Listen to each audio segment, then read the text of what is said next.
দায় সম্পূর্ণ পুলিশের, কারণ আমরা বলেছি যে আপনারা রাস্তাটা বন্ধ করে দেন, যেহেতু কাজ চলতেছে। যতক্ষণ দেখেছি গাড়িগুলো বারবার আমাদের হলের সামনে দিয়ে বাইপাস করে দেওয়া যেত, একটা সময়ও গাড়িগুলো বাইপাস করে এবার দিয়ে পার করা হলো না কেন? আমি হল থেকে জানতে পেরেছি এখান থেকে 15 মিনিট আগে আগুন ধরেছে, তাহলে তারপরেও গাড়িগুলো এত দ্রুত গতিতে আসে কিভাবে? পুলিশরা তো এটা বাইপাস করে আমাদের হলের সামনে দিয়ে দেওয়া। আমি একটু আগে যেই তথ্যটি জানাচ্ছিলাম যে এই সড়ক কিন্তু সড়কে গাড়ি যান চলাচল কিন্তু চলছিল এবং যান চলাচল চলার মুখেই কিন্তু এই ঘটনাটি ঘটলো, এই দুর্ঘটনাটি ঘটলো। এরপরে কিন্তু আমরা দেখছি সড়কের যান চলাচল বন্ধ করে তো একটি পক্ষ কিন্তু সড়ক বন্ধ না করার কারণে পুলিশকে দুষছেন যারা এখানে দায়িত্ব পালন করছেন।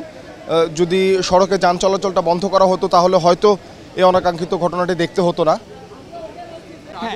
হ্যাঁ, সেখানে এত দ্রুত যায় কিভাবে? তো আমি বন্ধ করে দেওয়ার কথা, হ্যাঁ রাস্তা বন্ধ করে দেওয়ার কথা ছিল, কিন্তু এমনও হতে পারে আচ্ছা ঠিক আছে আমি 2 মিনিট আগে আগুন ধরছে রাস্তা বন্ধ করতে পারি না, কিন্তু তা না, আগুন এখান থেকে 30 থেকে 35 মিনিট আগে আগুন ধরছে, আমি এখানে এসেছি 20 মিনিটের মতো, তাও কেন রাস্তা ব্লক করা হলো না?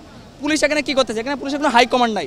এখানে এই যে গুটি কতক আপনারা যে পুলিশের সদস্য দেখতে পাচ্ছেন সবাই হচ্ছে আপনার কনস্টেবল, তাদের কোনো আমার মনে হচ্ছে পরিকল্পিত, কারণ এরকম একটা ইম্পর্টেন্ট জায়গায় এত অবহেলিতভাবে কাজ হচ্ছে যে আমার না পারতেছি কোনো পানি আনার একটা ব্যবস্থা করতেছে। তো একজন ফায়ার ফাইটার এই গাড়ি থেকে তার পাইপটা নিয়ে রাস্তা পার হচ্ছিল, সে জাস্ট হাত সিগন্যাল দিছে, গাড়িটাকে হাত সিগন্যাল দিছে যে সে পার হবে, কিন্তু সে গাড়ি হচ্ছে কোনো ব্রেক করে নাই, ওই অবস্থায় রেখে তাকে মেরে দিয়ে চলে গেছে। একদম আমার মনে হয় যে তার স্পট ডেড, তাকে সাথে সাথে ঢাকা মেডিকেলে নিয়ে যাওয়া হয়েছে, বাকিটা আপডেট এখনো জানি। ঢালাইয়ে দৃঢ়তা, নির্মাণে নিশ্চয়তা, প্রিমিয়ার সিমেন্ট, ঢালাইয়ের রাজা। আমি যখন খবর দেখেছি তখন অলমোস্ট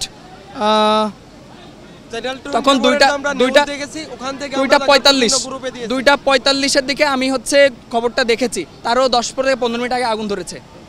মানে মিলনায়তনের পাশে যেই জলাধার আছে একটি, সেই জলাধার থেকে পাম্প করে আগুন কিন্তু 7 নম্বর ভবনের এখন প্রায় পুরোটা জুড়ে, এখান থেকে কিন্তু বিষয়টি অনেকটাই দৃশ্যমান, কারণ অপর পাশে লাইট জ্বালানো হয়েছে ভবনের, সেই লাইটের আলোতে কিন্তু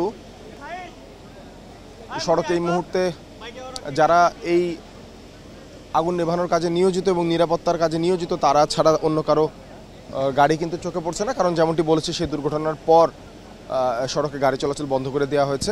এখানে যারা ছিলেন একজনের কথা আমরা শুনছিলাম, তারা আক্ষেপ করে বলছিলেন সে অনাকাঙ্ক্ষিত দুর্ঘটনাটি আমাদের দেখতে হতো না, সেটি কিন্তু আসলে এখানে ঘটতো না। তবে সেই ঘাতক ট্রাক ড্রাইভারটিকে কিন্তু নিয়ে আসা হয়েছে এখানে, মোটর ট্রাক থেকে উদ্ধার করে নিয়ে এসেছে, তাকে ধরে নিয়ে এসেছে এবং ড্রাইভারকে কিন্তু ভেতরে নিয়ে যাওয়া হয়েছে।